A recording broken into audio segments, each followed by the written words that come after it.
I wanted to share with you this great tool from Digital Commons Cooperative, and it's a really useful tool for activists, campaigners, geography teachers, just anyone doing research around land use.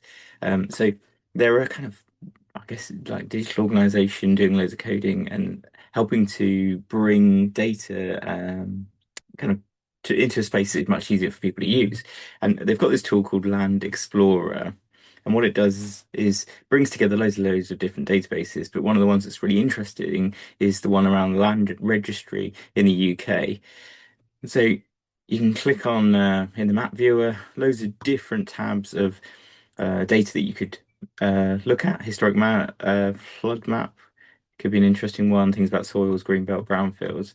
But this one here around land ownership, I think is a really interesting one. It's an easy way to be able to quickly find who owns some land. Now, I'm going to take you to Portsmouth because I think this is quite an interesting one. If we zoom in far enough, the data will pop up. And you can see there, like the detail of this is incredible.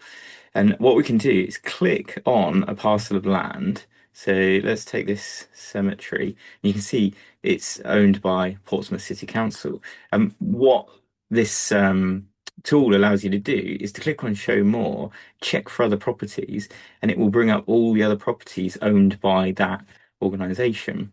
And I think you might be surprised by how much land Portsmouth owns. So we can go select all here, and if we zoom out, you'll see all of this land is owned by Portsmouth City Council, and a lot of it is like coastal sort of marginal bits of land, important to wildlife. But some of this again has actually been this Farlington Marshes kind of an area which has been debated about in terms of its management. The other thing I think you might be interested by is often councils, Portsmouth City Council, is a good example of this, own pockets of land in other places that you'd be like, why do they own that land? So actually over here in a place called Fareham, there's some houses that Portsmouth City Council owns.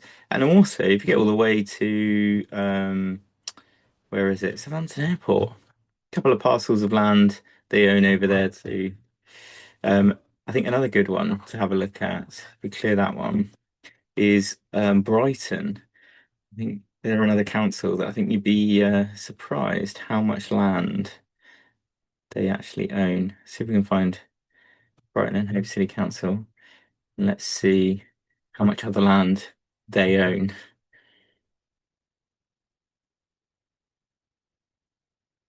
Obviously, councils, public organisations, they're meant to own this land for the public kind of good and benefit. Uh, Look how much, particularly around the fringes of Brighton on the Downs, and this again are pockets of land that have been disputed around access. So a lot of this land is kind of relatively inaccessible by for the general public, and it raises questions about kind of the right to roam and access. But definitely go and explore the Land Explorer map. You do have to register. But it's all free to access, and it's a really good way to be able to access this data. Cheers.